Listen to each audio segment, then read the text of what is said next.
ডিমের খোসা দিয়ে দারুণ একটা রেসিপি দেখাবো এখন। ইনশাল্লাহ পুরো রেসিপিটা দেখলে সবার কাছে অনেক বেশি ভালো লাগবে। সম্পূর্ণ ভিডিওটা দেখার অনুরোধ রইল। আর ভিডিওটা দেখে ভালো লেগে গেলে কিন্তু একটা শেয়ার দিয়ে দিবেন। আর কে কোন জায়গা থেকে দেখছেন অবশ্যই কমেন্ট করে জানাবেন। সবার বাসায় প্রচুর পরিমাণে ডিম লাগে। ডিম তো হচ্ছে আমাদের উপকারী বন্ধু। ডিম ছাড়া তো একটা দিনও কল্পনা করা যায় না, এত ডিম খাওয়া হয় বাসায়। তো খোসাগুলো বেশ কিছুদিন জমালেই অনেক খোসা হয়ে যায়। আমি বারান্দায় যেখানে রোদ আসে সেখানে খোসাগুলো জমা করেছি। তো অনেকগুলা খোসা হয়ে যাওয়ার পর আমি এই ডিমের খোসাগুলোকে চুলায় একটা বড় পাত্র বসিয়ে দিয়ে তার মধ্যে পানি দিয়েছি। পানির উপরে খোসাগুলো দিয়ে চুলাটা জ্বালিয়ে দিয়েছি। খোসাগুলো যেন ডুবে থাকে এজন্য ভালো করে খোসাগুলো ভেঙে দিলাম। আর তার জন্য আমি শিলনোড়া ব্যবহার করেছি। প্রথমে হাত দিয়েই করতে চেয়েছিলাম, পরে মনে হলো শিলনোড়া দিয়ে অনেক সহজে হয়ে যাবে, তাই ওটা দিয়ে করে নিয়েছি। ইজিলি হয়ে গেছে। মোট কথা এটা পানির মধ্যে ডুবে ডুবে সেদ্ধ করে নিব। এতে করে ডিমের খোসার গায়ে যত ময়লা আছে সব ময়লা পানির সাথে উপরে ভেসে উঠবে। আর উপর থেকে ফেলে দেওয়া যায়, আর না ফেললেও সমস্যা নেই, কারণ এটা এখন আমি পরিষ্কার পানি দিয়ে খুব ভালো করে ধুয়ে নেব। মোট কথা আমি এটা বেশ খানিকটা সময় ধরে ফুটিয়ে নিয়েছি, প্রায় 20 মিনিটের মতো হবে।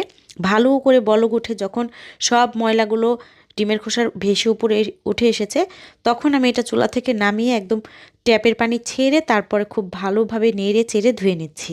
ভালো করে ধোয়া হয়ে গেলে উপর থেকে ভেসে ভেসে সব ময়লাগুলো যখন চলে গিয়েছে, তখন আমি এগুলোকে একটা স্ট্রেনারের মধ্যে বা একটা চালনির মধ্যে ঢেলে নিলাম। পানিটা খুব ভালো করে ঝরিয়ে নিয়েছি। এখন যে পাত্রে এটা আমি ফুটিয়েছিলাম সেই পাত্রের মধ্যে আবার ঢেলে নিলাম। এর মধ্যে এখন আর কিন্তু পানি নাই, হালকা একটু একটু ভেজা ভেজা তো অবশ্যই আছে। তো এই পানিটাকে চুলার আঁচ জ্বালিয়ে এখন টানিয়ে নিচ্ছি। টানিয়ে নেওয়ার পর একটু পরপর নেড়ে দিয়েছি। অনবরত যে দাঁড়িয়ে থেকে নেড়েছি এরকম না, এটা আমি জাল কমিয়ে রেখে দিয়েছি, একটু পরপর এসে নেড়ে দিয়েছি, আবার কমিয়ে রেখে দিয়েছি। তো এরকম করতে করতে গায়ের পানি টেনে যখন এটা একদম মচমচা টাইপের হয়ে গেছে, এটা কিন্তু খুব গরম হয়, দেখলে বোঝা যায় না। তো এরকম ঝরঝরে করে একদম ভাজা ভাজা হয়ে যাওয়ার পরে চুলার আঁচটা বন্ধ করে দিয়েছি। আর তারপর এটাকে ঠান্ডা হতে দিয়েছি। একদম ঠান্ডা হয়ে যাওয়ার পরে গ্রাইন্ডারে জারের মধ্যে নিয়ে নিচ্ছি। যে জারটা সবচেয়ে ছোট গুঁড়া করে যেটা দিয়ে মশলা, ওইটার মধ্যে করে নিচ্ছি। তো কয়েকটা পালস দিলে এটা গুঁড়া হয়ে যাচ্ছে, খুব বেশি কসরত করতে হচ্ছে না। এটা খুব মচমচে হওয়ার কারণে ইজিলি এটা গুঁড়া গুঁড়া হয়ে যাচ্ছে একদম।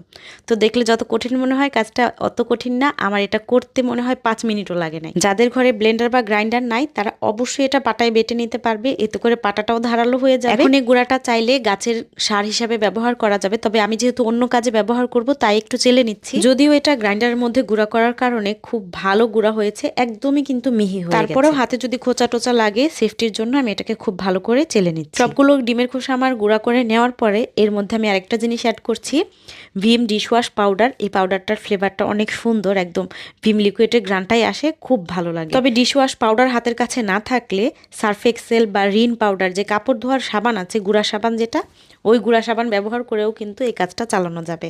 তো সব কিছু খুব ভালোভাবে মিক্স করে নিলাম। আমি এখানে যে পরিমাণ ডিমের খোসার গুঁড়া নিয়েছি তার 4 ভাগের 1 ভাগের মতো হবে আমি সাবান নিয়েছি, সাথে গুঁড়া সাবান। তো এটাকে কৌটা ভরে রেখে দিলাম। এখন কৌটা খুলে যখন যতটুকু লাগবে থালা বাসন ধোয়ার জন্য ততটুকু বের করে নিলেই হবে।